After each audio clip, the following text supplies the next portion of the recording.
반갑습니다. 여러분들 많이 보고 싶었는데 이렇게 불러주셔서 너무 감사하고요. 우리가 코로나를 지나면서 3년 흘렀지 않습니까? 처음에 코로나가 이렇게 탁 터졌을 때 제가 하나님 앞에 기도했던 생각이 나요. 하나님, 2달 이상 절대로 안 됩니다. 목사가 믿음이 없어가지고 하나님 이렇게 예배를 못 드리니까 얼마나 영혼이 다치는지 2달 이상은 절대로 안 됩니다. 그때 전문가들은 한 2년 걸릴 거라는 이야기를 이렇게 비로소 언론에 흘리기 시작했을 때인데 2년이라고 말을 들으니까 영혼이 너무 다쳐서 제가 하나님 앞에 2달 이상 안 됩니다 하고 간절히 기도했는데 어느덧 3년이 이렇게 흘렀어요. 여러분, 우리가 이렇게 전 세계가 이 코로나 팬데믹 같은 이런 아픔을 우리가 겪을 때 사실 우리가 하나님으로부터 하나님이 뭘 원하실까 하는 음성을 우리가 듣고 고민하게 되잖아요. 그죠? 우리 여러 교우들도 그런 기도 많이 하셨을 거라고 생각하는데 혹시 여러분들은 이 코로나 지난 한 3년 가까운 세월을 지나가면서 하나님이 우리에게 뭘 원하시나 이런 거 혹시 나름 분별하고 들은 것들이 다 있겠지요? 저는 개인적으로 하나님께서 저 개인에게 또 조국 교회를 향해서 더 이상 옛날과 같아서는 안 된다. 반드시 달라지고 새로워지고 이전과 같은 모습으로 돌아가는 건 안 된다. 반드시 변화가 있어야 하고 성숙이 있어야 하고 새로워져야 한다. 그게 저는 개인적으로 하나님께 듣고 있는 그 메시지인 것 같아요. 여러분들이 이렇게 귀하게 불러주셨는데 우리에게 하나님이 기대하는 변화와 새로움과 자람은 어디로부터 올까? 하나님께서 우리에게 변화라 그러실 때 우리의 모든 변화의 기준은 복음에 충실한 것과 성경에 더 충실해지는 것이 우리의 변화의 핵심이 아닐까 그런 생각을 하면서 여러분하고 이사야 53장, 54장, 55장 우리 예수님의 사건 어떤 면에서 이 이사야는 우리 예수님이 이 땅에 오시기 800년 전에 살았던 선지자예요. 예수님이 이 땅에 오시기 전에 800년 조금 못 되는 세월 전에 살았던 선지자인데 그가 나라가 망하는 것, 이스라엘 백성이 이제 하나님 앞에 죄를 지어서 나라가 망하게 되는 것을 예언하고 그 나라가 망했을 때 소망이 어디로부터 오는가? 소망이 어디로부터 오나? 회복이 과연 우리에게 허락될까? 이렇게 이스라엘 백성들이 고통할 때 그 이스라엘 백성들을 향해서 여호와의 종이 오신다. 여호와의 종이 오실 것이므로 틀림없이 우리에게 변화와 새로움을 주실 것이다. 이게 이제 이사야서 40장부터 시작되는 후반부의 주제예요. 앞에 1장부터 39장까지는 이스라엘이 그 죄 중에 망할 것이다. 이게 39장까지의 메시지라면 40장부터 66장까지는 그 죄로 말미암아 망에 마땅한 이스라엘 백성들에게 소망이 있는데 그 소망은 여호와의 종이 오실 것이기 때문이다. 여러분, 여호와의 종에 대한 예언들이 42장, 49장, 50장, 53장 이렇게 쭉 크게 이 후반부에 4번에 걸쳐서 나오는데 그 4번에 제일 절정이 오늘 우리가 보려고 하는 이사야 53장이에요. 여호와의 종에 대한 예언이 꾸준히 나오면서 여호와의 종이 오실 것이므로 틀림없이 회복이 가능할 것이다. 이렇게 말하는데 여호와의 종이 오셔서 어떤 일을 하시나 하고 하나하나 이렇게 열어 보이시다가 53장에서 이제 여호와의 종이 하실 일을 이렇게 확 열어서 보이는데, 여호와의 종이 오셔서 어떤 일을 하시는가 한번 보십시오. 여러분 1절부터 한번 볼까요? 우리가 전한 것을 누가 믿었느냐? 여호와의 팔이 누구에게 나타났느냐? 여러분, 여호와의 종에 대한 이야기를 하고 있는 이 절정에 해당되는 53장에 1절이 딱 열리니까 낙심과 절망이 터져 나왔어요. 우리가 전한 것을 누가 믿었느냐? 여러분, 왜 그렇죠? 우리가 전하려고 하는 이 내용이 사람들의 일반적인 생각과 너무 다르기 때문에, 누가 이 진리를, 우리가 전하고 싶어하는 이 진리를 누가 믿을 수 있겠는가? 여러분, 우리가 복음으로 돌아가야 한다 이렇게 말하기는 쉬워도 복음 안에는 십자가에 거치는 것이 있어요. 말하자면 거듭나지 않은 사람들의 일반적인 생각을 깨뜨리는 부분이 복음 안에 들어있어서, 오늘 이 이사야도 800년 전에 주님의 오심에 대한 예언을 하면서 탄식하고 아파해요. 우리가 전한 것을 누가 믿었느냐? 도저히 우리가 전하고 나누려고 하는 것은 사람들이 흔히 생각하는 생각과 너무 다르다. 그래서 탄식하고 고통하고 있어요. 여러분, 뭐가 그렇게 다를까요? 2절 한번 보십시오. 여호와의 팔이 나타나고 여호와의 종이 등장하게 되는데, 2절에 보면 그는 주 앞에서 자라나기를 연한 순 같고 마른 땅에서 나온 뿌리 같아서 고운 모양도 없고 풍채도 없은즉 우리가 보기에 흠모할 만한 아름다운 것이 없도다. 여러분, 온 세상이 그분을 기다렸어요. 그분이 오시면 우리가 회복되고 살아날 것이다 하고 기다렸는데, 막상 그분이 딱 등장할 때 어떤 모습으로 등장합니까? 연한 순같이, 마른 땅에 피어나는 뿌리같이. 사랑하는 여러분, 여기 연한 순은 여러분이 나무 같은 데 보면 비바람이 불어서 나무에 홈이 생기면 원래 나무의 일부분이 아닌데 바람에 날려서 이렇게 씨들이 떨어져서 거기에 이렇게 싹이 나는 경우가 있잖아요. 나무의 한 부분이 아닌데 비바람에 이렇게 패어져 있는 나무의 어떤 자리에 씨들이 떨어져서 이렇게 싹이 나는 경우 있는데, 그것을 연한 순이라고 불렀어요. 나무의 한 부분이 아니기 때문에 그냥 이렇게 손으로 탁 떼면 떨어지는 그런 모습으로 그분이 오셨다는 거예요. 여러분, 우리는 전부 다 어떤 특별한 인물이 등장한다 이러면 우리는 벌써 머리로 그리는 그림이 있어요. 굉장히 잘생기고 키도 훤칠하게 크고 거기다가 백마를 타고 박사학위도 가지고 남들이 다 볼 때 저 사람이면 틀림없겠다 이렇게 우리가 기대하는 그림이 있잖아요. 그죠?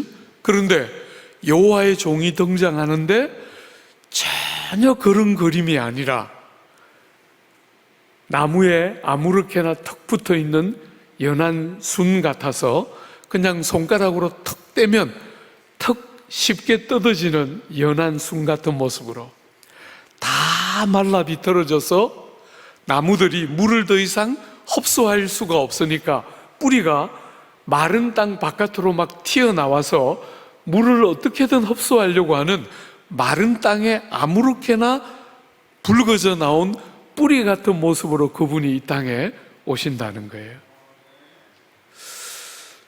주 안에 사랑하는 여러분, 복음과 기독교는 사람들이 다 기대하는 일반적인 사유를 깨뜨리는 부분을 갖고 있다는 것을 여러분이 절대로 잊으면 안 돼요. 복음 안에는 여러분이 거듭나지 않은 이성을 가지고 받아들이고 이해할 수 없는 그런 비밀과 신비가 복음 안에 들어있어요. 제가 이렇게 조국 교회를 바라볼 때 조국교회의 제일 연약한 부분은 복음과 기독교를 너무 내 방식으로 이해한다는 거예요. 성도들이 참 안 바뀐다, 성도들이 참 안 자란다 하는 이야기를 참 많이 하고 듣고 되는데 왜 그렇게 안 바뀔까? 성도들이, 왜 조국교회 성도들이 이렇게 안 바뀔까? 많은 사람들이 복음이 가지고 있는 이 걸려 넘어지게 하는 요소를 상상도 못하고 자기 생각으로 기독교를 예수 믿기 전의 상태로 갖고 있었던 그 생각을 그대로 예수 믿으면서도 가져가기 때문에 그게 아주 선명한 변화가 있어야 하는데, 큰 다름이 딱 드러나야 되는데 그런 것들을 변별해내지를 못하고 많은 사람들이 일반적인 종교의 관점으로 복음을 믿기 때문에 너무 사람들이 더디 바뀐다, 너무 사람들이 세월의 연조에 비해서 복음과 기독교를 너무 모른다. 주 안에 사랑하는 여러분, 800년 전에 이사야가 주님에 대한 이야기를 예언하면서 누가 우리가 전하는 것을 믿을 수 있겠느냐? 그는 연한 순 같고 말라 비틀어진 땅에 아무렇게나 툭 튀어나와 있는 마른 나무의 뿌리 같아서 그 모양이 흠모할 만한 아무 아름다움도 없고, 사람들이 메시아 혹은 하나님의 아들 혹은 우리가 기다리는 그 어떤 특별한 분 하고 사모할 때 사람들이 머리로 다 생각할 수 있는 그런 어떤 모양도 없이 그분이 이 땅에 오셨다는 거예요.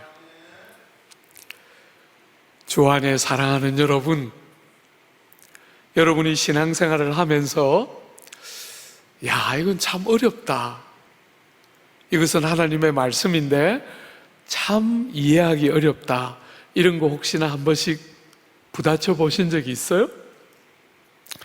뭐든지 잘 믿어지는 경우도 간혹 제가 보지만, 사랑하는 여러분, 여러분이 바른 믿음의 길을 가는 길에는 질문, 하나님, 나는 이게 잘 안 믿어져요, 하나님 이거는 왜 이래요? 하는 건강하고도 정직한 질문이 굉장히 중요한, 기독교의 생명과 같은, 여러분, 기독교의 생명은, 기독교는 어떤 교리의 뭉치를 믿는 종교가 아니라 기독교의 생명은 살아계신 하나님을 믿는 종교예요. 그러니까 그 안에 인격성이라는 것, 하나님과 나와의 인격적인 만남, 내가 말씀을 통해서 잘 이해 안 될 때 하나님 앞에 질문하고 우리의 질문에 대해서 하나님이 반응하시는 그런 인격성은 기독교의 생명과 같아요. 여러분들은 그런 면에서 하나님 앞에 왜 이래요? 하고 하나님 앞에 질문해 보신 적이 있어요? 제가 볼 때 조국교회 많은 성도들이 성경은 이렇게 다 갖고 있지만 성경을 펴려고는 안 하는 것 같아요.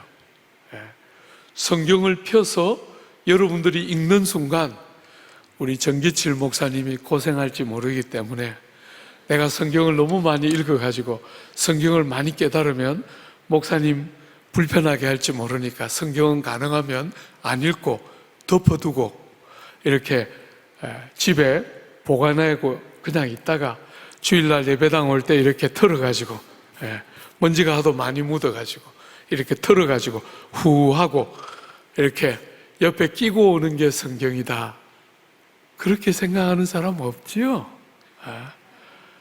주 안에 사랑하는 여러분, 아무도 그렇게 말하는 사람은 없는데 그렇게 사는 사람은 참 많이 있는 것 같아요.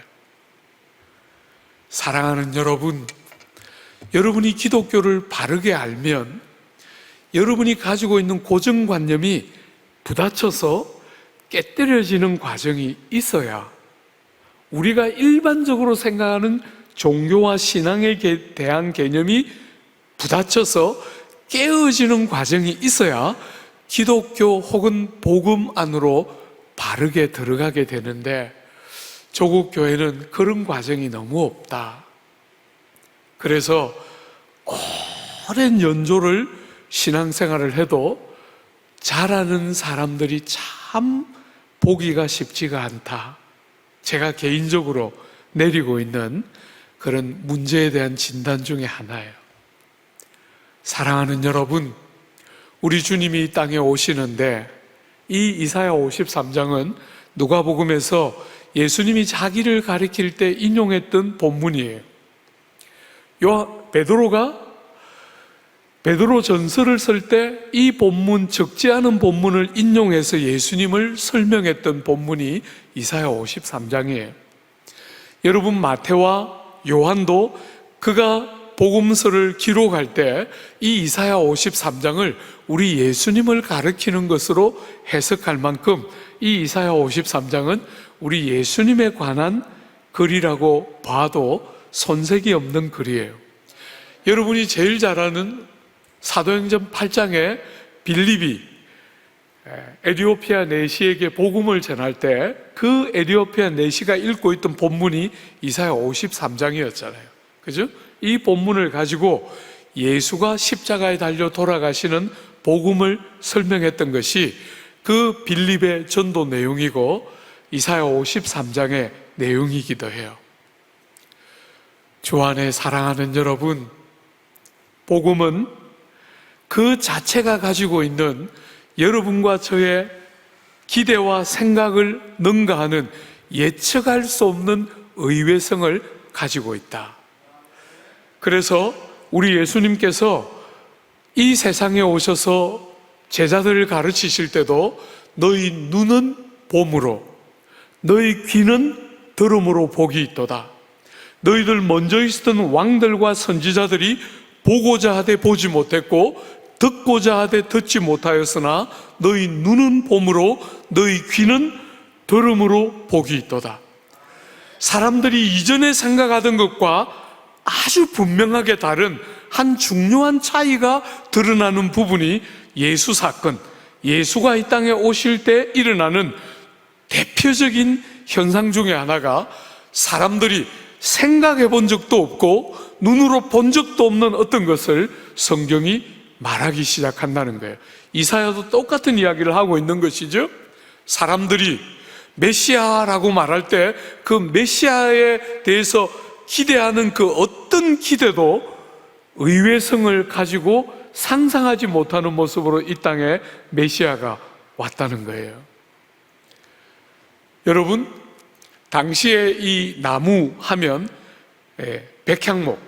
백향목이 제일 좋은 나무에 속하는데 그 나무처럼 쭉쭉 꽂아서 성전을 만들고 중요한 건물을 만들 때 사용할 나무같이 그렇게 백향목같이 쫙 이렇게 자라는 것도 아니고 말라 비틀어진 땅에 뿌리처럼 생존 자체도 불가능해 보이는, 자기의 생명조차도 제대로 간수하지 못할 것 같은 그런 모습으로 약속하신 여호와의 종이 이 땅에 오셨다는 거예요. 주 안에 사랑하는 여러분, 한 번만 더 볼까요? 그분을 조금 더 이렇게 묘사하고 있죠. 3절에 보면 그는 멸시를 받아 사람에게 버림을 받았으며 간고를 많이 겪었으며 질고를 아는 자라. 앞에는 식물에다 비유를 했는데 그분을 이제 사람으로 오실 그분을 구체적으로 비교하는데 어떻게 비교하느냐 하면 사람들이 고개를 돌려서 외면하고 버린다는 거예요. 여러분, 사람이 좀 귀해 보이면 그렇게 안 하잖아요. 그죠? 귀해 보이면 주목하여 보고 귀를 기울여 듣게 되는데 그분이 딱 등장했을 때 사람들이 고개를 돌리며 외면하고 그를 버리고 거절한다는 거예요. 왜 그럴까요? 그 뒤에 설명이 나와 있죠. 그죠? 그는 강고를 많이 겪었으며 질고를 아는 자같이 생겼기 때문이다. 여러분, 사람들이 귀인이 나타났다 이렇게 말할 때 그 귀인은 생김새부터 하는 모든 행색이 특별해 보이는 것을 귀인이라고 느끼는데, 이분이 딱 등장했는데 이분은 어떤 분이에요? 오늘 본문에 보니까 강고를 많이 겪었다. 이것을 영어 성경은 He is a man of sorrow 이렇게 번역했어요. 여러분, 우리가 어떤 사람을 묘사할 때 a man of 이렇게 묘사하면 그 사람을 머리에 딱 떠올리면 제일 먼저 떠오르는 생각, 이분이 여호와의 종이 딱 등장했는데 그분을 머리에 딱 떠올리면 제일 먼저 뭐가 생각난다고요? 슬픔과 고통. 그분이 이 땅에 오셨는데, 메시아가 여호와의 종이 이 땅에 오셨는데 그분을 딱 떠올리면 슬픔과 눈물이 제일 많이 떠오른다는 거예요. 이런 모습으로 그분이, 약속하신 그분이 오셨기 때문에 사람들은 그분이 그분인 줄 전혀 알지를 못하고 그분을 외면하고 그분을 존중하고 모셔드리기보다 그분을 어떻게 했어요? 귀하게 여기지 않고 멸시했어요. 생김새가 그렇게 생긴 거예요. 뭔지 모르게 귀태가 오르고, 뭔지 모르게 범상하면서, 뭔지 모르게 우리의 기대가 다 채워질 것 같은 그런 인물로 오신 게 아니라, 사랑하는 여러분, 너무나 연약한 연한 순처럼 자기 생명 하나도 제대로 유지하지 못할 마른 땅에 나는 나무 뿌리처럼, 외모로 볼 때 그 어떤 그렇게 함직한 자질이나 능력도 잘 보이지 않고 슬픔에 가득 눌려있고 많은 고생을 했던 것이 뻔하게 보이는 그런 모습으로 이 땅에 딱 오셨기 때문에 사람들이 다 외면하고 멸시하고 아무도 귀하게 여기지 않았다는 거예요. 주 안에 사랑하는 여러분, 우리 예수님 이 땅에 오셨을 때 정말 그렇게 오셨잖아요. 그죠? 말구유의 어린아이의 모습으로 오셨어요. 어떤 신학자는 그 예수님이 말구유에 오신 것을 비유해서 말하기를, 사람들이 작은 문간방 하나도 내주지 못해서 주님이 이 땅에 오셨을 때 주님은 말구유, 짐승들이 있는 그 말구유에 출생하시는, 사람들은 작은 방 하나도 그분에게 내어주지 않고 그분이 오셨는데도 사람들은 그분을 그렇게 대접했다. 정말 우리 주님의 모습이죠. 그죠?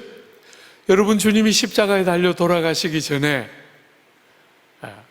빌라도에게, 헤롯에게, 대제사장들에게 끌려다니면서 재판을 받으시는데, 여러분, 주님은 정말 죄수 중에 한 사람인 것처럼 재판을, 그것도 3번이나 재판을 받으시면서 고통을 겪어요.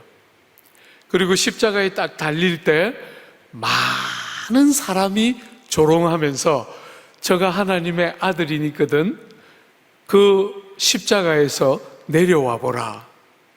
여러분, 많은 사람이 예수님을 조롱하면서 십자가에서 내려오면 내가 믿겠노라 이렇게 조롱하면서 외면하고 멸시하는 것이 주님의 실제적으로 이 땅에서의 모습이었어요. 오늘 사랑하는 여러분, 성경은 이런 주님의 오심을 어떻게 해석하고 있는가? 주님의 이와 같은 우리가 측량할 수 없는, 상상할 수 없는 모습으로 오신 주님의 이와 같은 모습을 오늘 이사야를 통해서 성경은 뭐라고 해석하고 있는가? 한번 보십시오. 4절입니다. 그는 실로 우리의 질고를 지고 우리의 슬픔을 당하였거늘 우리는 생각하기를 그는 징벌을 받아 하나님께 맞으며 고난을 당한다 하였노라.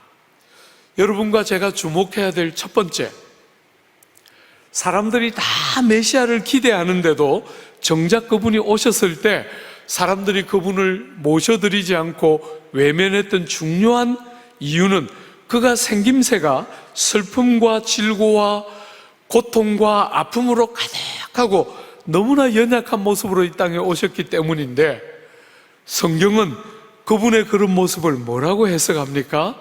그것은 오늘 본문 4절에 있는 것처럼 우리의 질고를 그분이 대신 졌기 때문이다. 사랑하는 여러분, 주님이 그렇게 연약한 모습으로 오신 것은 어떤 연약한 자들, 자격 없는 자도 예외가 되지 않도록.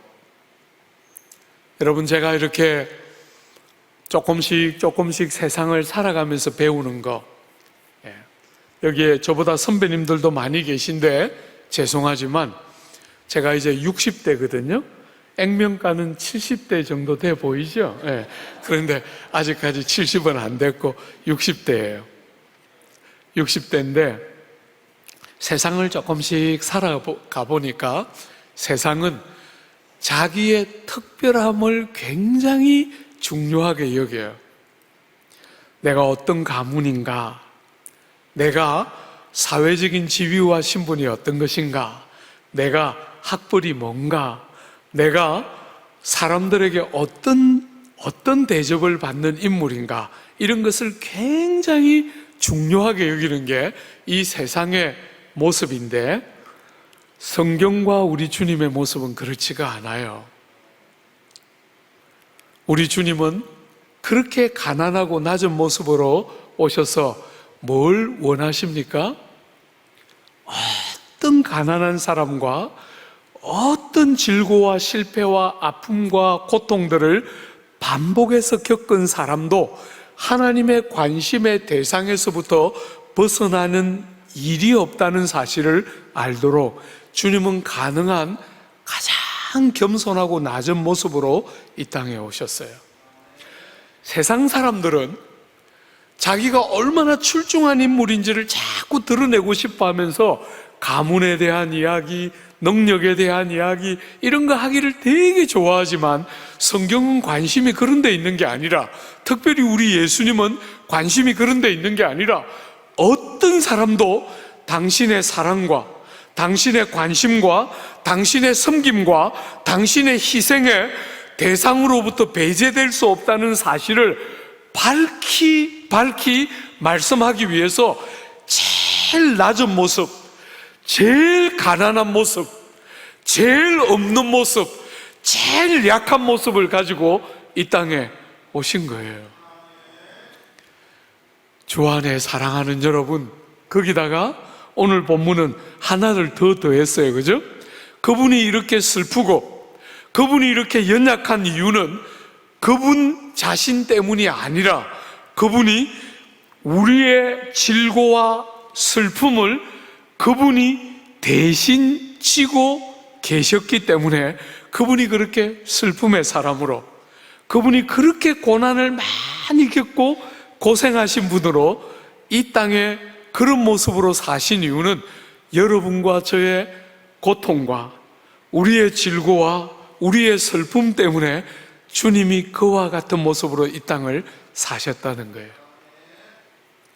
여러분, 혹시 사복음서를 보신 분들 중에, 사복음서를 읽는 중에 우리 예수님이 행복해 하셨다, 우리 예수님이 기뻐하셨다, 우리 예수님이 너무너무 행복해서 견딜 수 없는 기쁨으로 기뻐하셨다, 이런 표현 읽어보신 적이 있어요?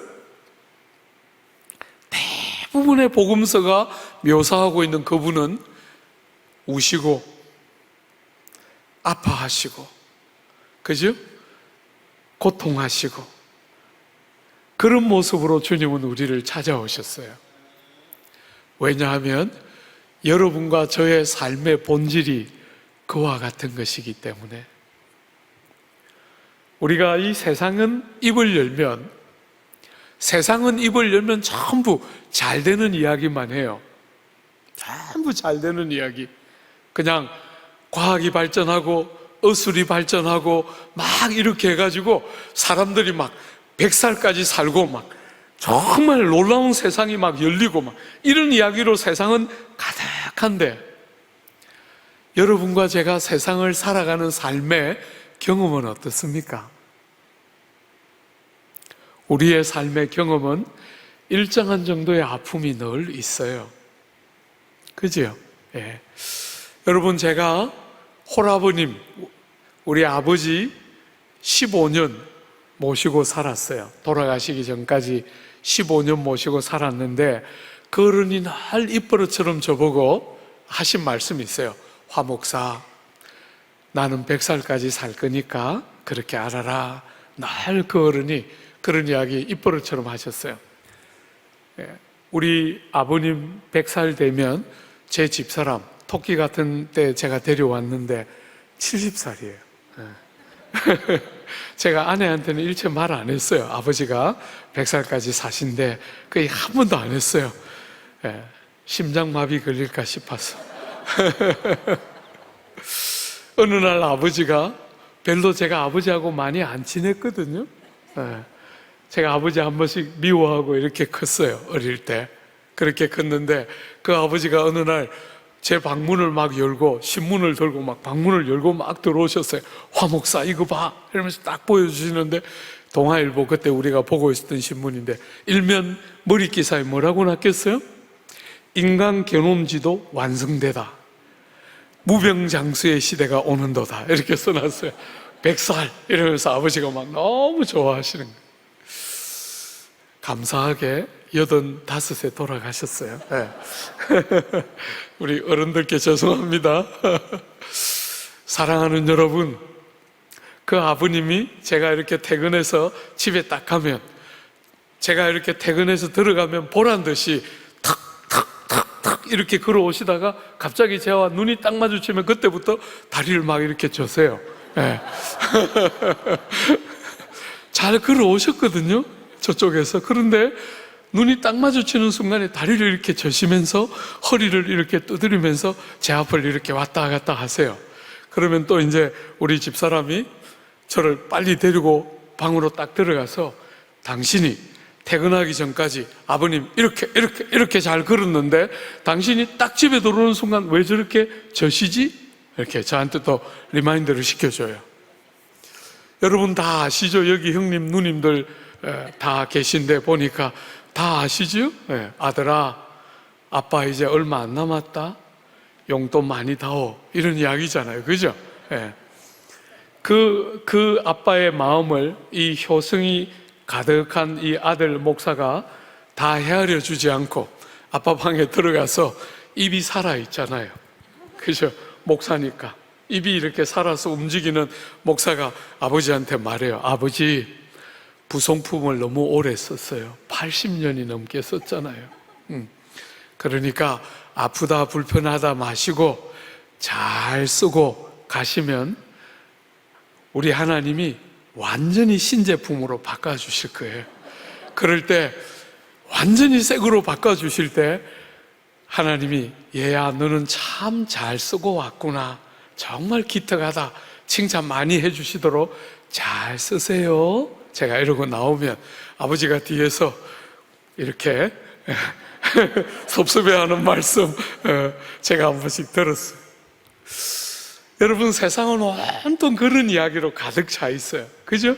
앞으로 100살까지 살고 또 세상이 다 좋아지고 의술이 다 발전하고 그냥 우주선을 타고 달나라에도 가고, 사람들은 전부 그런 이야기로 가득 차 있는데 우리 주님은 이 땅에 오셔서 가득한 슬픔, 그 많은 고통과 아픔, 그냥 이렇게 귀태가 절절 흐르지 않고 여러분이나 저의 모습과 똑같이 아픔이, 고난과 질고가 그분의 모습에 묻어나서 모르는 세상 사람들은 그를 아무도 귀하게 여기지 않고 그를 조롱하며 멸시하며 그를 거절하는 것이 보편적인 사람들의 모습인데, 사랑하는 여러분, 그분의 그와 같은 모습의 비밀이 뭐였습니까? 그 모든 슬픔은 여러분과 저의 슬픔이고, 그 모든 아픔은 죄 중에 태어나서, 여러분, 제가 과거에는 세상을 살면서 고생하는 사람이 불쌍하다고 생각했어요. 신체가 부자연스럽고 이런저런 질병이 들고 아픔이 있는 사람들이 불쌍하다고 생각했어요. 나이를 조금씩 먹어가고 세상이 조금씩 보이니까 사람으로 이 땅의 죄 중에 태어나서 사람으로 하나님이 정하신 기간 동안 이 땅을 사는 게 얼마나 아프고 고통스러운 주제인가도 이제는 약간 보여요. 세상을 실패한 어떤 소수의 주제가 아니고 이 땅을 사는 동안 특별히 불행하고 아픔이 있는 어떤 사람들의 문제가 아니고 이 땅을 사는 어머니의 모태로부터 죄를 가지고 태어난 사람들의 보편적인 고통과 아픔이 얼마나 많고 중한가 하는 것이 한 번씩 깨달아져요. 그래서 성경을 읽을 때 하나님이 우리를 불쌍히 여기셨다 하면 그렇게 가슴이 짠할 때가 많아요.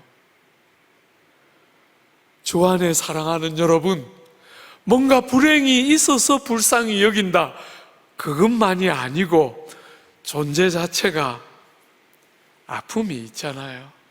그죠? 질고가 있어요. 좋은 일이 있기를 기대했는데 슬픔이 슬픔을 잇대는 경험들을 우리는 이 땅을 살면서 원하지 않음에도 불구하고 하며 살아요. 사랑하는 여러분, 우리 예수 이 땅에 우리를 위하여 오셨을 때 여러분의 질고와 아픔은 하나도 모르고 그저 좋은 말, 여러분들에게 그저 잘 되는 이야기만 하기 위해서 온 게 아니라 여러분과 저의 질고를 다 대신 겪으시고, 여러분 안 겪으면 모르겠어요? 저는 목회를 하면서 이제 40년 가까이 목회를 했는데 목회를 하면서 보니까 약간씩 보여요.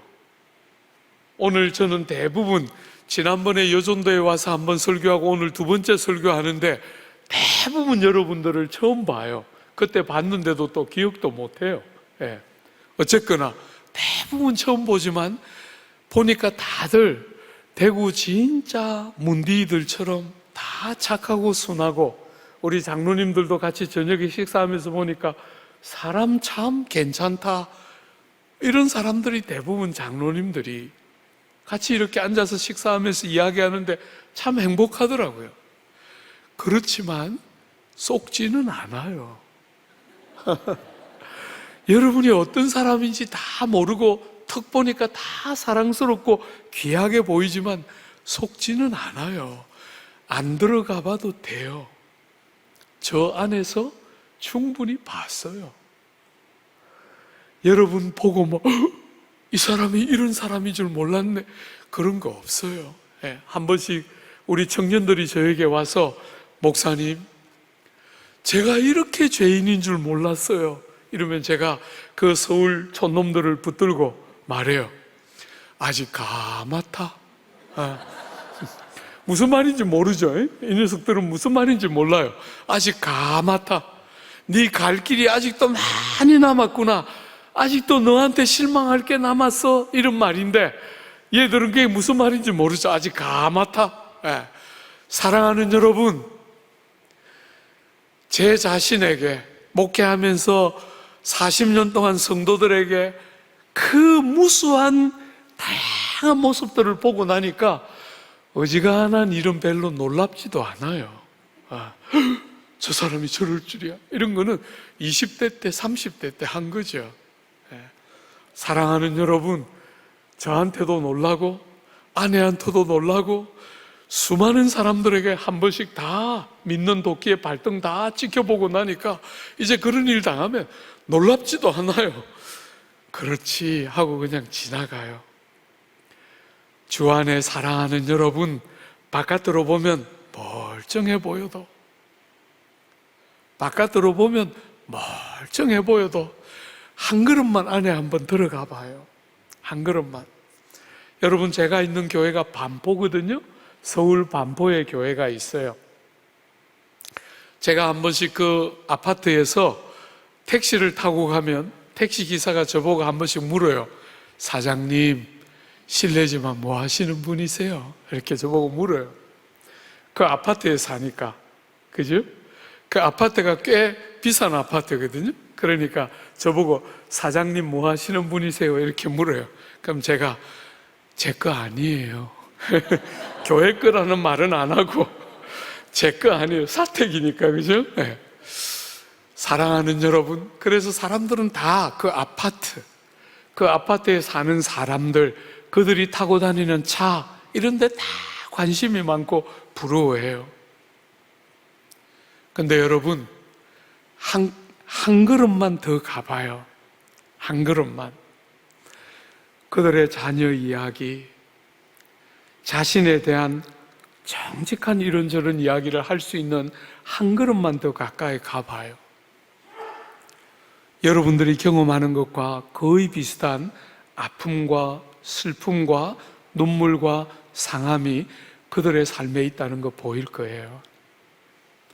제가 영국에서 유학을 마치고 한국으로 돌아오려고 했는데 뜻밖의 옥스포드라는 곳에서 잠시 4년 정도 목회를 할 기회가 있었어요.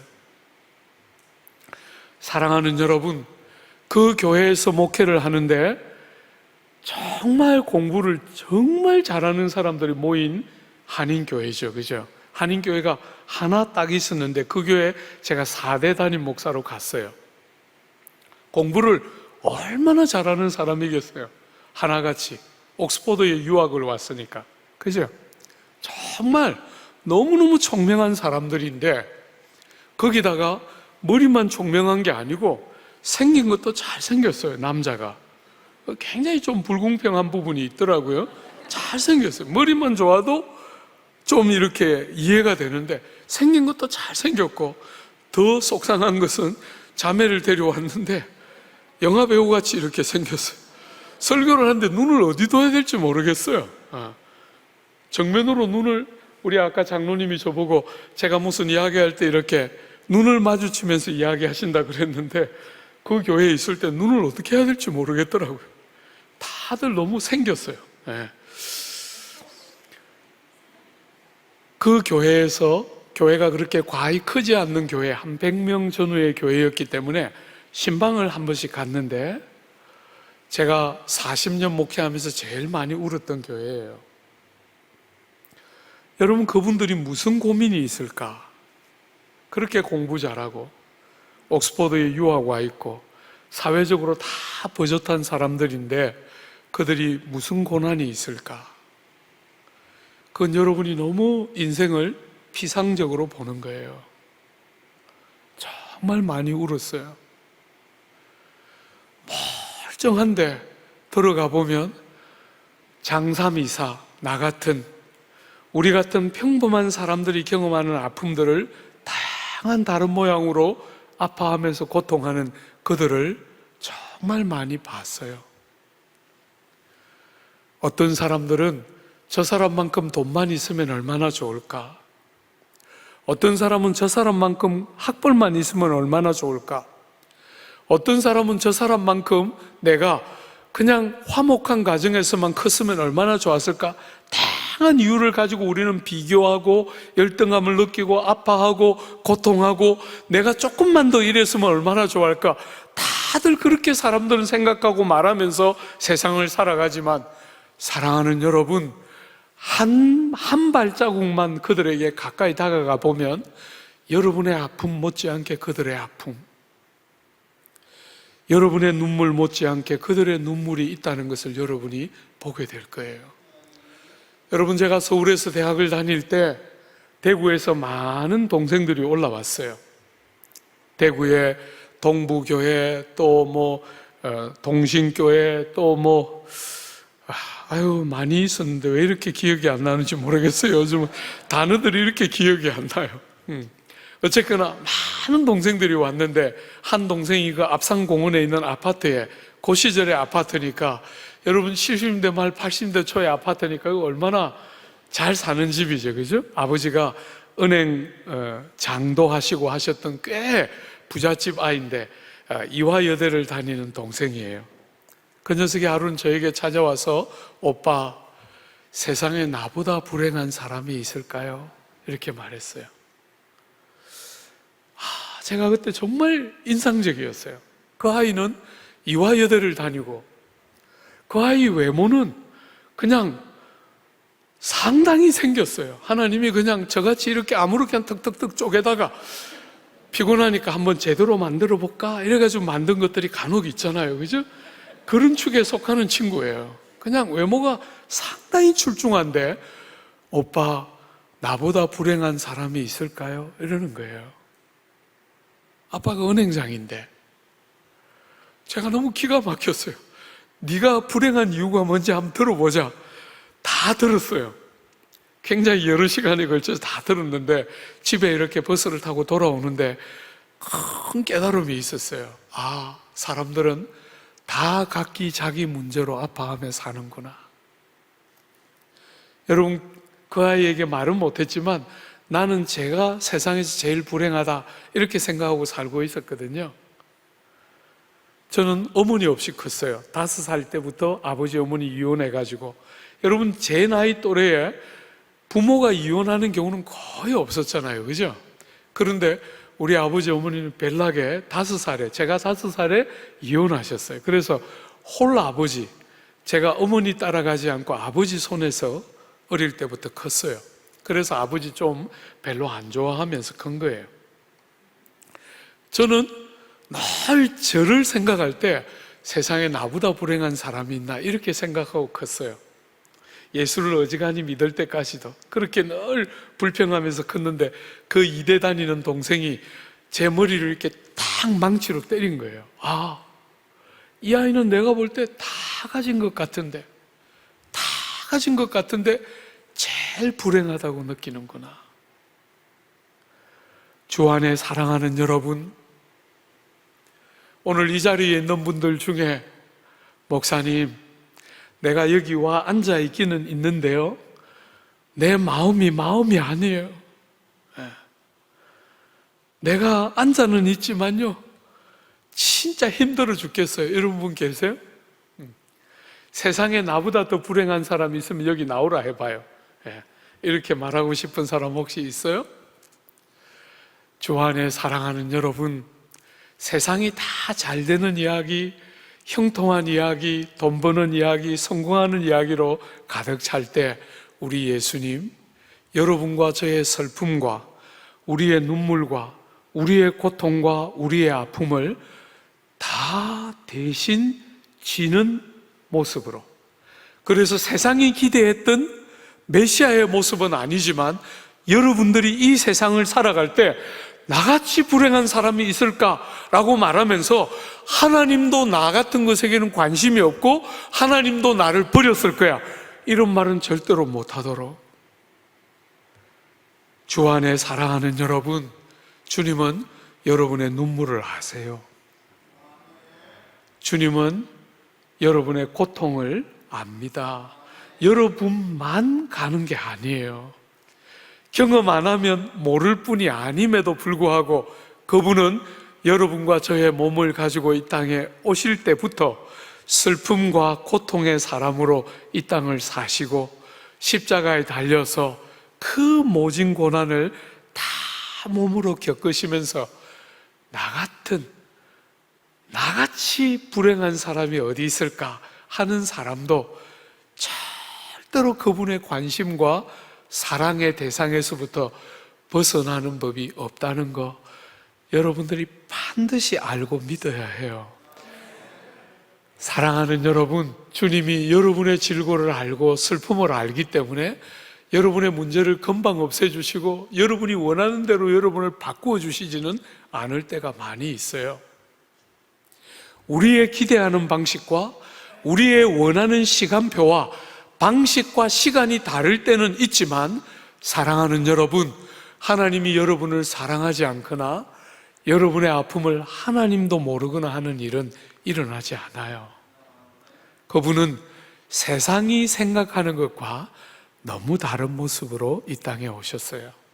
그런데 그 이유는 다른 것이 아니고, 그분이 기질적으로 슬픔이 많은 분이기 때문이 아니고, 그분이 기질적으로 고생을 좋아하기 때문이 아니고, 환경 때문이 아니고, 여러분과 제가 져야 할 그 짐을 여러분과 제가 아니라 당신이 다 대신 지시고 감당하시기 때문에 그런 모습으로 이 땅을 사셨다.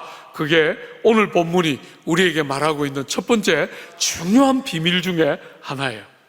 두 번째로 5절은 이 이사야서 53장 전체의 제일 중심 구절이라 할 수 있어요.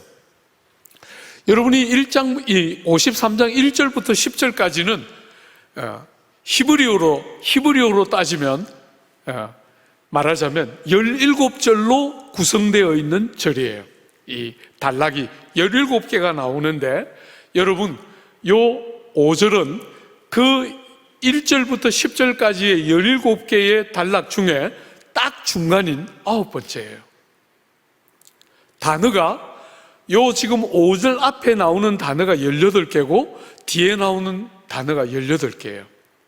그 딱 중간에 요 5절이 있는데 이 유대인들은 이런 방식으로 가장 중요한 것을 강조하곤 했어요. 그러니까 이사야 53장을 해석할 때 5절이 제일 중요하다 하는 것을 이 문학 양식이 담아내고 있는 것이거든요. 5절이 제일 중요한 핵심인 거예요. 한번 보세요. 그가 찔림은 우리의 허물 때문이요 그가 상함은 우리의 죄악 때문이라. 그가 징계를 받음으로 우리는 평화를 누리고 그가 채찍에 맞음으로 우리는 나음을 받았도다. 여러분이 주님의 오신 모습이 이렇게 우리의 생각과 달랐던 두 번째 중요한 이유는 그분이 여러분과 저의 모든 슬픔과 눈물과 질고를 대신 진 것, 이것이 첫 번째였다면 두 번째는 그 슬픔과 질고와 눈물을 대신 지실 뿐 아니라 그 모든 것의 원인인 죄로 말미암는 형벌과 진노를 다 그분이 대신 감당했기 때문에 이 모든 모습들이 생긴 것이다. 이렇게 두 번째 비밀을 말하고 있어요. 여러분 학자들은 이것을 첫 번째를 대신 속죄라는 영어로 substitution, 죄인이 있는데 죄인을 대신해서 제물이, 여러분 구약 성경에 보면 제사제도들이 여러 개 나오지 않아요, 그죠? 그런데 그 제사제도의 핵심은 죄를 지은 사람이 죄 중에 멸망하지 않고 다시 하나님 앞에 설 수 있도록 제물이 대신하여 죄를 지고 죽는 거잖아요. 그게 제사제도의 핵심인데 앞에 4절에서 보았던 것은 대신이라는, 말하자면 여러분과 저를 대신하여 그분이 제물이 되신 것, 이것이 첫 번째 메시지라면 오늘 두 번째는 그분이 여러분과 저의 죄를 대신 지시고 죄와 함께 모든 슬픔과 눈물을 다 대신 감당하실 뿐 아니라 죄가 요청하는 모든 형벌과 심판과 진노를 그분이 다 대신 감당하셨다. 이것이 5절의 메시지의 핵심이에요. 사랑하는 여러분, 제가 교회를 처음 나온 것이 고등학교 2학년인데 그때 아마 4월 조금 전후였던 것 같아요. 정확하게 지금 기억은 안 나는데 그때 교회를 딱 와서 예배당에 처음 앉아서 설교를 딱 듣는데 너무 인상적이었던 게 예수님이 겟세마네 동산에서 기도하는데 아버지여 할 수만 있으면 이 잔을 나에게서 옮겨 주옵소서, 이렇게 기도했다는 거예요. 저는 굉장히 그게 인상적이었어요. 왜 죽으실 때 용감하게 사자같이 호랑이같이 못 죽으실까? 여러분 요한복음 10장 보면 주님이 그렇게 말씀하셨잖아요. 나는 선한 목자라. 선한 목자는 양들을 위하여 목숨을 버리노라. 이것을 누가 나에게서 빼앗아가는 자가 있는 것이 아니라 내가 양들을 위하여 스스로 버리노라. 요한복음 10장에 예수님이 분명하게 그렇게 말씀하셨는데 죽음을 앞두고 겟세마네 동산에서 기도하실 때 아버지여 할 수만 있으면 이 잔을 나에게서 옮겨 주옵소서.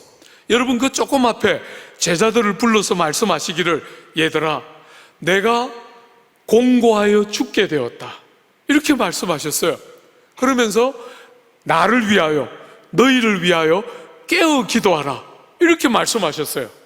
그런데 그 겟세마네 동산에서 그렇게 기도하셨는데 제가 더 충격적이었던 것은 그 다음 주에 들었던 주님이 십자가에 달려서 엘리 엘리 라마 사박다니 하고 돌아가셨을 때 교회를 처음 나간 저로서는 너무 충격적이었어요.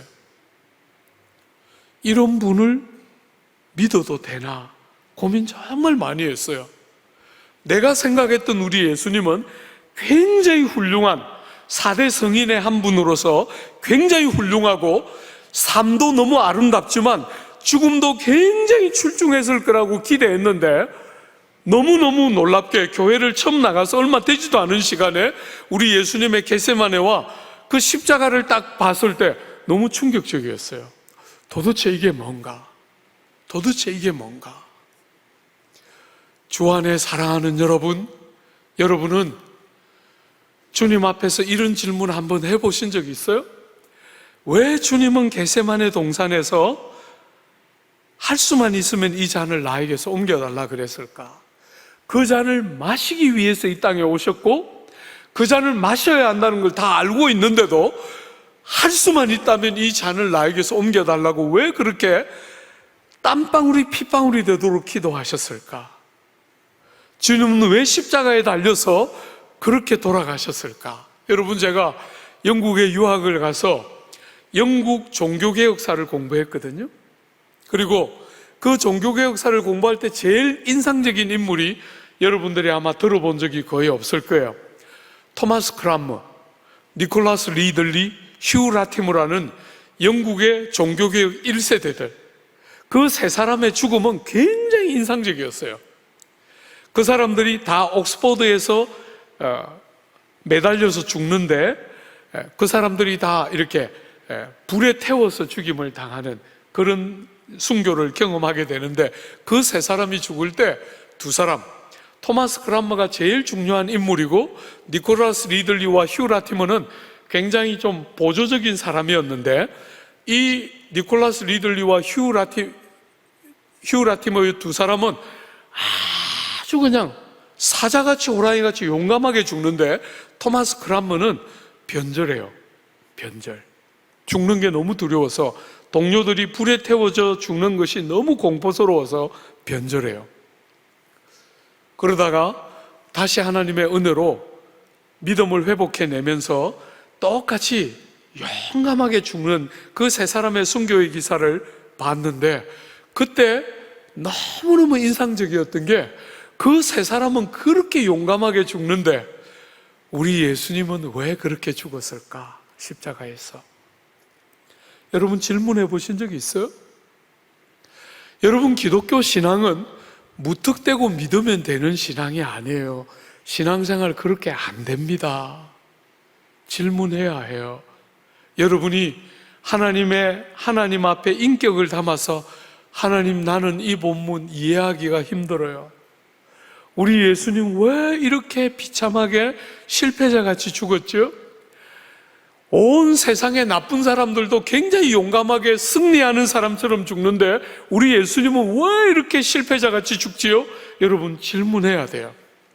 오늘 본문 이 5절은 그 질문에 대한 답이었어요. 사랑하는 여러분, 그 답이 뭡니까? 주님은 왜 십자가에 달려서 그렇게 고통하고 아파하시고 실패자처럼 나의 하나님 왜 나를 버리십니까? 하면서 그렇게 고통하며 돌아가셨을까요?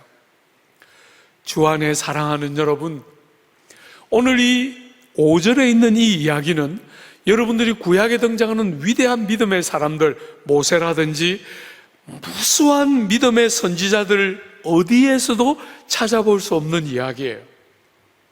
선지자들은 여러분과 저에게 죄를 지적하고 죄로부터 돌이킬 것을 촉구하고 이렇게는 할 수 있었지만 여러분과 저의 죄를 대신하여 형벌받고 죽는 일을 선지자들은 할 수 없었어요. 그런데 여호와의 종 우리 예수는 이 땅에 오셔서 여러분과 저에게 그렇게 살면 안 돼 하고 죄를 지적하고 죄로부터 돌이킬 것을 촉구하실 뿐 아니라 회개하라, 하나님 나라가 가까웠다 하고 회개를 촉구할 뿐 아니라 더 적극적으로 자기 자신을 여러분과 저의 죄에 대한 형벌로 자기 자신을 내어주셔서 대신하여 형벌받아 죽는 죽음을 경험하고 있는 것, 이것이 5절이 말하고 있는 내용의 핵심이에요. 주 안에 사랑하는 여러분, 요 지금 비밀이 세 번째, 첫 번째는 대신이라고 말할 수 있다면, 두 번째는 형벌이라고 말할 수 있다면, 세 번째는 왜 이 일이 일어났는가 하는 것이에요. 사랑하는 여러분, 오늘 본문에 여러분이 주목해서 혹시 못 봤을지 모르지만 오늘 본문이 강조하고 있는 주목해야 될 대목이 있어요. 6절 한번 보세요. 여러분, 우리 6절 한번 같이 읽어볼까요? 6절 같이 한번 읽어보겠습니다. 우리는 다 양 같아서 그릇 행하여 각기 제 길로 갔거늘 여호와께서는 10절도 한번 보세요. 여호와께서 그에게 상함을 받게 하시기를 원하사 질고를 당하게 하셨은즉 그의 영혼을 속건 제물로 드리기에 이르면 그가 씨를 보게 되며 그의 날은 길 것이요 또 그의 손으로 여호와께서 기뻐하시는 뜻을 성취하리로다. 사랑하는 여러분, 주어가 다 뭡니까? 주어가 다 하나님이에요. 그죠? 여호와께서. 주 안에 사랑하는 여러분, 예수가 이런 모습으로 오시고 예수가 이런 모습으로 고난받고 형벌받으신 이유가 뭐라고요? 그분이 여호와께서 아들 하나님을 우리는 다 양 같아서 각기 제 길로 가면서 향방을 모르고 살았는데 여호와께서 우리 죄를 위하여 그분을 형벌하시기를 결정하셨다는 거예요. 하나님이 하신 일이다, 이렇게 지금 말하고 있는 거예요. 그죠? 10절도 마찬가지죠. 여호와께서 그에게 상함을 받게 하기를 원하셨다. 그가 그렇게 고난이 많고 그가 그렇게 눈물이 많았던 이유는 여호와께서 그를 그런 삶으로 부르셨기 때문에 그분이 그 길을 가셨다는 거예요. 사랑하는 여러분, 왜 주님이 그 길을 가게 하십니까? 10절은 그분을, 그의 영혼을 속건 제물로 드리기에 이르렀다, 이렇게 말해요. 죄를 위한 속죄 제물로 그분을 드리기를 하나님이 원하셨다, 이렇게 말해요. 오늘 사랑하는 여러분, 주님이 십자가에 달려 돌아가시기 전에 재판을 받으러 가실 때 주님은 너무 놀랍게 한마디도 당신을 변론하지 않으세요. 그죠? 여러분, 주님이 꼭 필요한 말씀은 하시지만 자기를 변론하지 않으세요. 여러분, 7절 한 번만 보세요. 7절에 보면 그가 곤욕을 당하여 괴로울 때도 그의 입을 열지 아니하였으며 마치 도수장으로 끌려가는 어린 양과 털 깎는 자 앞에서 잠잠한 양같이 그의 입을 열지 아니하였도다. 그분은 말하지 않아요. 그죠? 자기가 억울하다, 나는 이런 일을 당할 사람이 아니다, 절대로 변론하지 않아요. 왜요? 하나님이 이 일을 하시는 줄 알고 있기 때문이죠. 그죠? 아버지께 순종하기 위해서 입을 딱 닫고 이 순종의 길을 가고 있는 거죠. 또 앞에 있는 것을 연결해서 보면 또 왜 말을 안 하셨겠어요? 여러분과 저의 슬픔이고 여러분과 제가 당해야 될 형벌이기 때문에 주님이 아무 한 말씀도 자기를 변론하지 않고 자기를 잠잠히 순종의 자리에 자기를 넘겨주고 있는 것이죠. 사랑하는 여러분, 우리 예수님의 십자가는, 오늘 본문의 근거에서 보면 우리 예수님의 십자가는 그냥 없었으면 좋았을 불행할 일에 그치는 것이 아니에요. 아버지 하나님이, 여러분과 저를 사랑하시는 우리 아버지 하나님이 우리를 위하여 행하신 일이 주님이고 주님의 십자가인 거지요. 사랑하는 여러분, 어머니의 모태로부터 죄를 가지고 태어나는 여러분과 저는 우리의 문제를 우리의 힘으로 풀지를 못해요. 여러분, 제가 나이를 먹으면서 제일 달라진 게 있다면 이 부분이에요. 나이를 조금 덜 먹었을 때는 혼자 다 할 수 있는 것처럼 살았어요. 훌륭한 아내를 하나님이 선물로 주셨지만 아내 귀한 줄 별로 모르고 혼자 잘난 체 하면서 내가 뭐든지 다 잘할 수 있는 것처럼 여기며 살았어요. 장로님들하고 같이 당회를 구성하는데도 장로님들하고 같이 해야 된다고 생각을 못하고 내 혼자 하면 더 잘할 수 있는 것처럼 참 미련하게 살았어요. 나이를 조금씩 먹어가면서 저를 더 많이 알고 저의 약함과 죄됨과 추함이 더 많이 보이면 보일수록 내 혼자 갈 수 없는 인생길을 사는구나 하는 게 갈수록 많이 보여요. 그래서 정말 조금씩 나이를 먹어가니까 아내가 너무 고마워요. 오늘 저녁에 식사하는데 우리 장로님 한 분이 사모님에게 진짜 잘하더라고요. 예. 정말 내가 참 나이 잘 드셨다. 예. 나이 잘 드셨다. 예. 젊을 때는 팔딱팔딱 해도 나이를 40이 넘고 50이 넘고 하면 이제 아내 말이 순하게 들려서 아내가 뭐라 말해도 네 하고 들어야 그게 남자지요. 예? 그 아직도 모르고 막 갱상도 남자처럼 막 화나 버럭버럭 내면서 막 나쁜 말 하면 그건 아직 진짜 큰일이에요. 그죠? 어떡하겠어 그거 그냥. 아유, 여기는 아무도 없죠? 예, 그러면 절대로 안 돼요. 예, 절대로 안 돼요. 사랑하는 여러분, 인생을 살아가면 살아갈수록 서로가 없이는 안 되는 삶을 살아가는 거예요. 혼자 절대로 갈 수 있는 길을 가는 게 아니에요.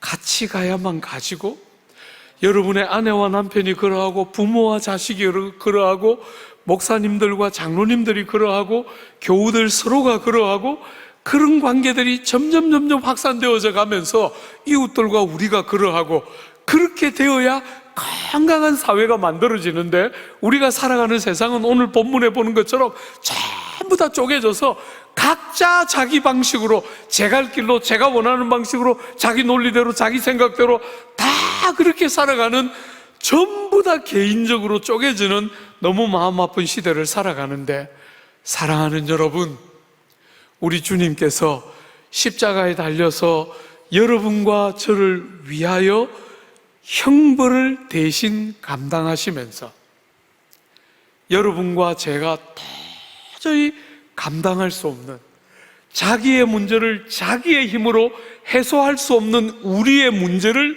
대신 지시고, 그 문제가 가져온 슬픔과 불행과 고난과 비참을 주님이 다 대신 지셨기 때문에 그렇게 의외의 모습으로 이 땅에 오셔서 십자가에 달려 죽는 순간조차도 사람들은 조롱하고 손가락질하면서 내려오기만 하면 우리가 믿겠노라고 조롱했지만 사실은 거기서 뭐 하고 있는 거예요?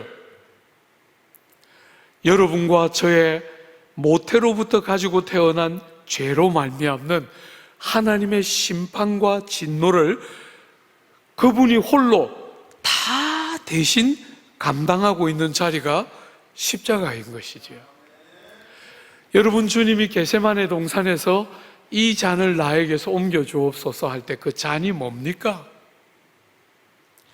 십자가의 죽음 그 자체도 고통스럽지만 그게 주님의 두려움의 핵심이 아니죠. 모든 사람들로부터 버림받고 제자들도 다 버리고 도망가고 아무도 그분의 가는 길을 알지 못하는, 누구도 그분이 그 길을 가고 있다는 사실을 아무도 모르는, 모두로부터 버림받고 외면당하는 그 외로움과 고통, 그것도 적은 고통은 아니지만 사랑하는 여러분, 그것이 그분이 이 잔을 나에게서 옮겨주십시오라고 말할 때 핵심은 아니에요. 뭐가 핵심이죠?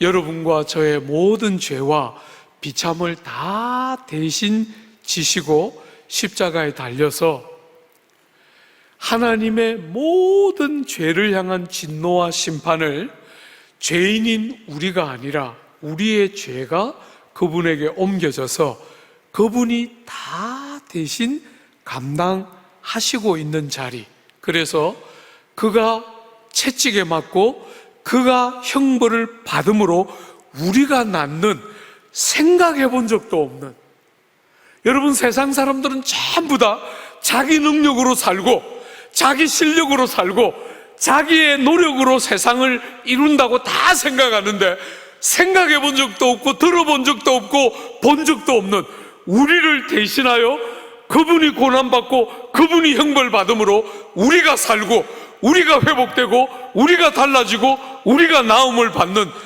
너무나 다른 세상의 질서와 너무나 다른, 들은 적도 없고 본 적도 없는 하나님의 진리가 선명하게 열리는 현장이 그곳인 거죠.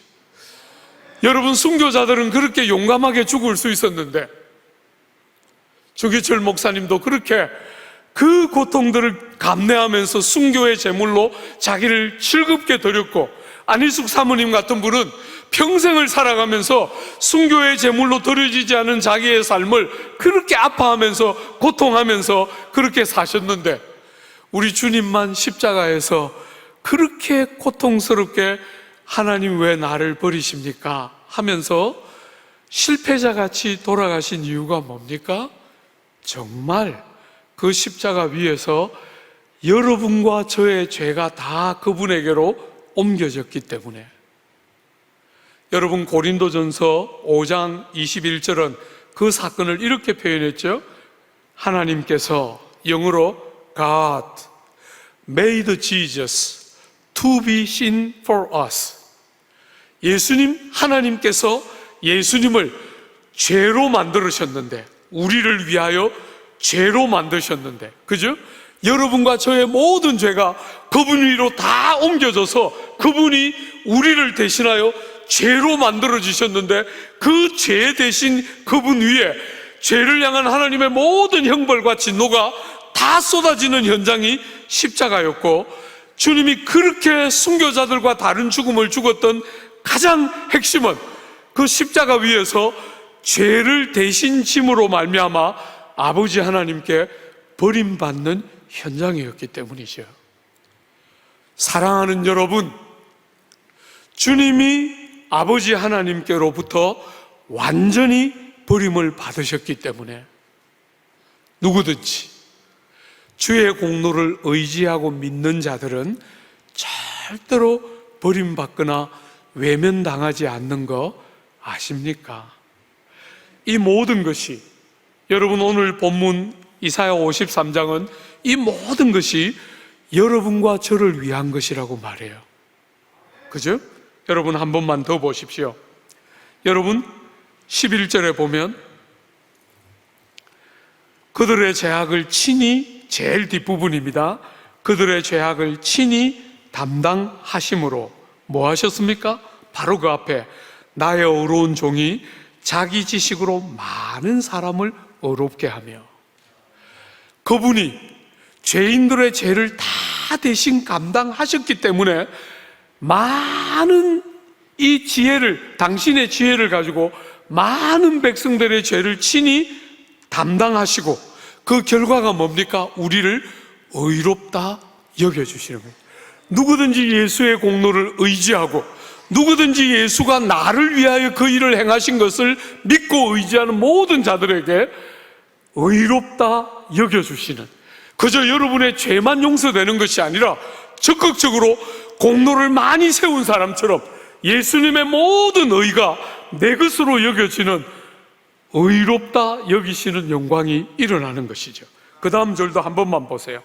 여러분 12절도 그러므로 내가 그에게 존귀한 자와 함께 몫을 받게 하며 강한 자와 함께 탈취한 것을 나누게 하리니 이는 그가 자기 영혼을 버려 사망에 이르게 하며 범죄자 중 하나로 헤아림을 받았습니다. 그러나 그가 많은 사람의 죄를 담당하며 범죄자를 위하여 기도하였느니라. 여러분, 그분이 이 땅에 오셔서 행하신 일의 핵심이 뭡니까? 여러분과 저의 죄를 담당하신 거예요.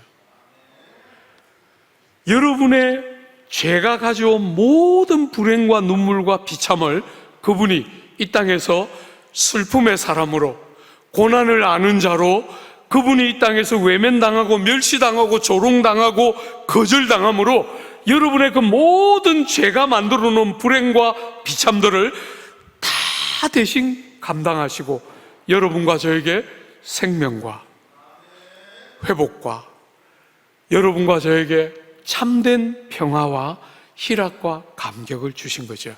우리가 그것은 내일 조금 더 자세하게 54장을 다룰 때 보게 될 거예요. 주 안에 사랑하는 여러분, 여러분들이 교회를 얼마나 다니셨는지 모르겠는데 여러분은 이런 면에서 주님을 믿으십니까?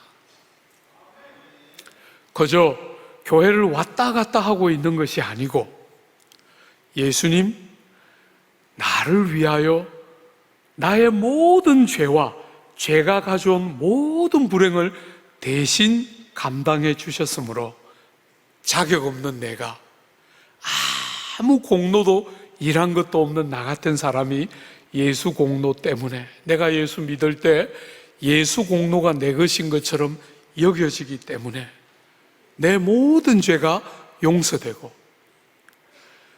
주님의 그 죽음이 나를 살리는 생명 안으로 데려가는 영생의 길을 여시고, 그 영생이 그저 긴 시간의 길이만을 말하는 게 아니라 인생을 정말 사는 것처럼.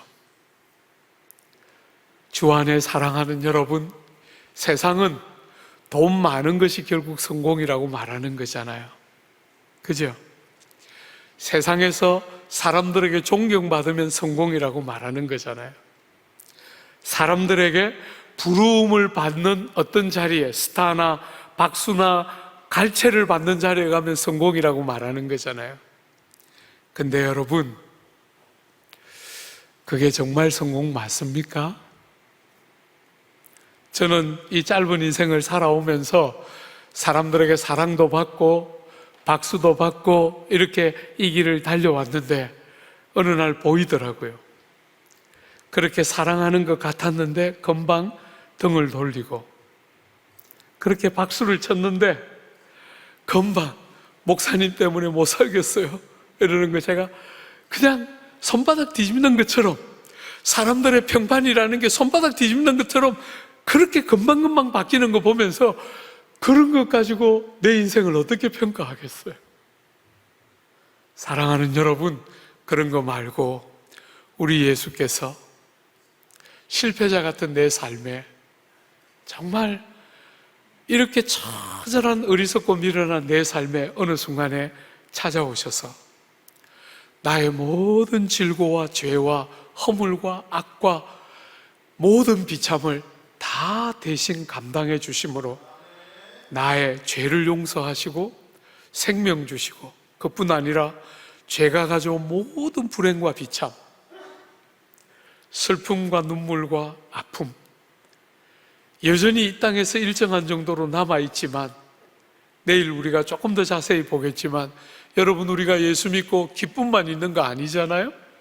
우리에게도 일정한 정도로 남아있지요. 질고가 있고 눈물이 있어요. 그러나 내일 더 자세히 보겠지만 빼앗길 수 없는 감격, 여러분의 눈에 눈물이 없는 게 아닌데, 눈에 눈물이 묻어 있는데 희한하게 세상이 모르는 감격이 있어요. 세상 사람들처럼 좋을 때 좋은 것이 우리의 전부가 아니라, 좋을 때 좋은 건 물론이지만 안 좋을 때도 세상이 모르는 희락과 기쁨이 우리의 삶 속에 이렇게 열리지요.